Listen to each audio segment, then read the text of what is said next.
사도행전의 말씀입니다. 그 무렵 안티오코와 이코니온에서 유다인들이 몰려와 군중을 설득하고 바오로에게 돌을 던졌다. 그리고 그가 죽은 줄로 생각하고 다시 밖으로 끌어내다 버렸다. 그러나 제자들이 둘러싸자 그는 일어나 도시 안으로 들어갔다. 이튿날 그는 바르나바와 함께 데르베로 떠나갔다.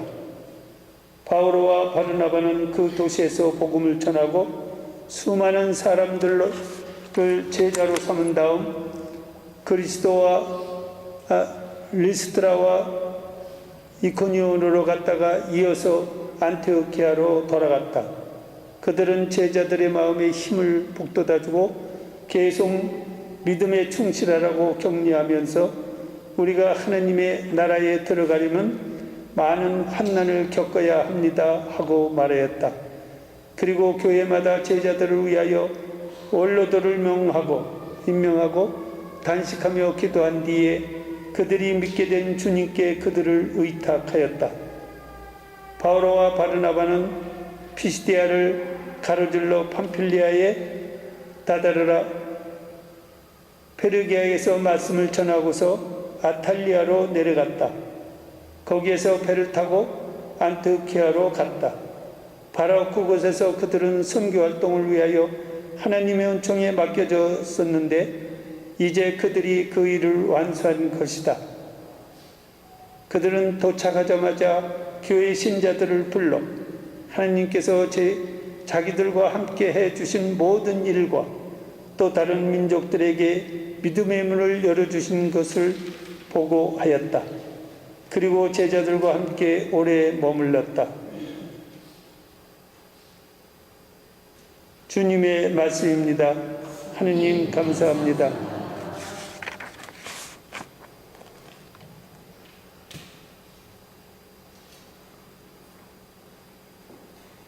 주님, 당신께 충실한 이들이 당신 나라의 영광을 알리나이다. 주님, 당신께 충실한 이들이 당신 나라의 영광을 알리나이다.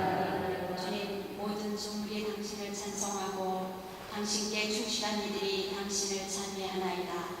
당신 나라의 영광을 노래하고 당신의 권능을 이야기하나이다.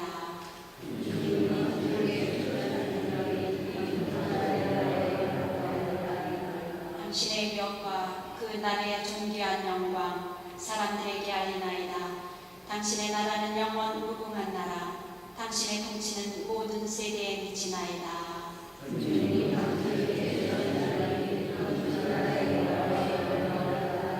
내 입은 주님을 노래하며 찬양하리라. 모든 육신은 그 거룩하신 이름 찬미하리라. 영영세세에.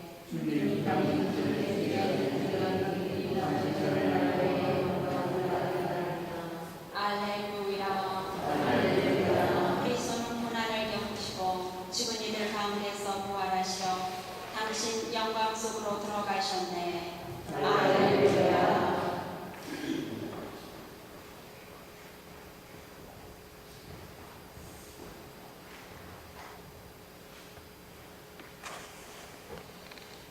주님께서 여러분과 함께 요한이 전한 요룩한 복음입니다.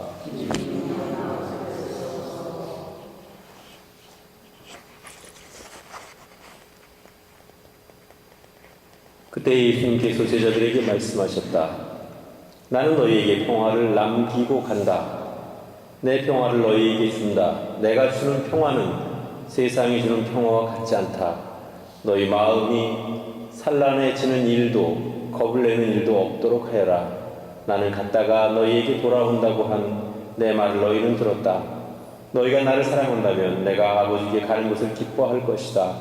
아버지께서 나보다 위대하신 분이시기 때문이다. 나는 일이 일어나기 전에 너희에게 미리 말하였다. 일이 일어날 때 너희가 믿게 하려는 것이다. 나는 너희와 더 이상 많은 이야기를 나누지 않겠다. 이 세상에 우두머리가 오고 있기 때문이다. 그는 나에게 아무 권한도 없다. 그러나 내가 아버지를 사랑한다는 것과 아버지께서 명령하신 대로 내가 한다는 것을 세상이 알아야 한다.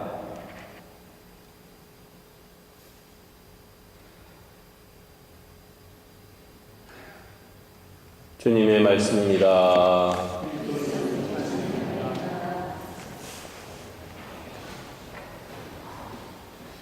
마음이 평화로우십니까? 예, 평화로운 분도 있고 평화롭지 못한 분도 있을 겁니다. 도대체 평화라는 건 뭘까? 예수님께서 부활을 하신 다음에 첫 번째로 제자들에게 나타나셔서 하신 인사 말씀이 바로 평화가 너희와 함께였습니다. 그리고 또 우리도 그러한 전통을 이어받아서 맨저 때마다 평화의 인사를 나눕시다. 그러면 옆 사람하고 평화를 빕니다. 인사를 합니다. 여러분들이 빌어주는 평화는 어떤 평화입니까? 글쎄, 평화라고 하면 우리는 흔히 전쟁도 없고 어떤 폭력도 없고 또 개인적으로 볼 때에는 어떤 어려움이나 또 복잡한 일이 없어서 마음이 평화로운 그런 상태를 평화라고 생각합니다. 물론 그것이 평화이긴 하지만 오늘 예수님께서 말씀하신 평화는 좀 다른 평화인 것 같습니다. 예수님께서는 제자들에게 내가 너희에게 평화를 준다. 내가 평화를 주는 평화는 세상이 주는 평화와 같지 않다. 이렇게 말씀하십니다. 그렇다고 한다면 세상이 추구하는 평화와 예수님께서 주시겠다고 하는 평화는 어떤 차이가 나는 것일까? 일단 세상에서 평화라고 이야기하는 것은 아무 갈등도 없고 고통도 없고 어려움도 없는 그런 상태를 말할 것 같습니다. 갈등이라는 말을 찾아보니까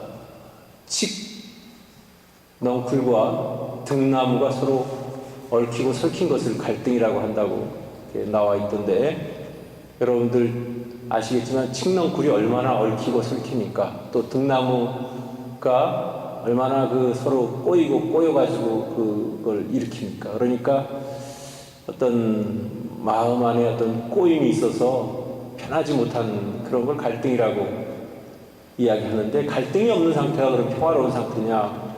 물론 갈등이 없어야 마음이 평화가 있을 수 있겠죠. 갈등이 많으면 평화가 있을 수 없겠죠. 그런 의미에서 평화라고 하는 것은 일단 내 환경적으로 내 주위에 있는 모든 사람을 포함한 환경 모든 것이 편안하고 아무 일 없는 것이 평화라고 생각하기가 쉽습니다. 물론 우리가 생각하는 평화는 그것입니다. 전쟁도 없고 더 이상 다툼도 없고 갈등도 없고 폭력도 없는 그것이 평화라고 생각하고 우리는 추구합니다. 그러나 예수님께서 말씀하시는 평화는 그것을 뛰어넘어야 됩니다. 물론 인간적인 그런 평화를 포함하고 있지만 결코 그것만이 전부가 아니라는 것입니다. 그럼 무엇이 평화이냐? 그것은 영원한 삶에 대한 믿음과 그 믿음으로 인한 내적인 평화를 이야기하는 것입니다. 그러니까 세상이 주는 평화보다는 한 단계 더 높은 단계 혹은 더 많은 것을 포함하고 있는 평화를 이야기하는 것입니다. 세상은 평화롭기 위해서 때로는 수단과 방법을 쓰지 않고 그것이 평화라고 그것이 깨지지 않기를 바라는 그런 마음 그저 그냥 아무 갈등이 없고 아무 일이 없으면 그것이 평화라고 생각하기 쉽지만 결코 그런 단계는 아니고 영원한 삶을 추구하면서 느끼게 되는 내적인 평화로움이라고 볼 수 있습니다. 오늘 첫 번째 독서에서는 바오로 사도가 전교 활동을 다니다가 사람들에게 돌을 맞아서 죽을 뻔한 그런 이야기가 나오는데 보통 사람들 같으면 돌로 맞아 죽을 뻔한 그런 사건이 있었으면 마음이 평화롭지 못했을 겁니다. 그렇지만 바오로는 지극히 마음이 평화롭고 우리가 하느님 나라에 들어가기 위해서는 우리는 많은 환난을 겪어야 합니다고 떳떳하게 말하면서 그것이 결코 부끄러운 일이 아니라는 사실을 바오로는 이야기합니다. 바오로가 추구하고 바오로가 생각하고 바오로가 실천해 나가는 그 그 평화, 그것이 바로 주님께서 우리에게 말씀하시는 평화가 진정한 평화가 아닐까 그런 생각을 합니다. 우리는 단지 외적으로 어떤 그런 갈등이나 또는 장애나 어떤 그런 폭력이나 전쟁이나 이런 것들이 없는 상태를 평화라고 생각하지만, 오히려 바울의 사도는 바깥에서 어떤 갈등을 겪든지 어떤 일들이 있든지 폭력이 난무하고 내가 죽을 뻔한 일이 있든지 그게 중요한 게 아니고 모든 초점을 하느님께 맞춥니다. 그래서 하느님의 일을 하고 있는 자신이 떳떳하고 또 하느님의 일을 하고 있는 자신이 자랑스럽기 때문에 그것이 또 주님께서 허락하시고 선물로 주시는 평화이기 때문에 바울은 결코 부끄러움도 없었고 흔들림도 있지 않았습니다. 이처럼 단순히 인간이 추구하고 만들려고 하는 평화는 인위적으로, 외적으로, 환경적으로 모든 것들이 갖추어지면 그것이 평화라고 생각할지 모르겠지만, 진정한 평화는 외적인 여러 가지 어려움에도 불구하고 그것을 극복하는 과정을 통해서도 평화가 될 수가 있으며, 또 그런 외적인 난관이나 역경이나 어려움조차 모든 것을 부담스럽지 않게 생각하고 그것을 잘 극복할 수 있는 그것이 진정한 평화입니다. 우리가 추구하는 평화는 외적인 요인에 의해서 쉽게 깨질 수 있고 또 쉽게 흐트러질 수 있는 평화고, 또 그 평화는 일시적인 것이고 때에 따라서는 쉽게 깨지는 것이 또 우리가 생각하는 평화가 아닐까. 그러나 주님께서 주시는 평화는 영원한 평화이고 그것은 결코 외적인 조건에 의해서 깨지지 않는 나의 내적인 평화라는 사실을 기억하면서 주님께서 우리에게 주시고자 하시는 그 평화의 그 참뜻을 우리가 잘 깨닫고 우리도 내적으로 평화로운 사람이, 평화를 누리는 사람이 될 수 있도록 하면 좋겠습니다.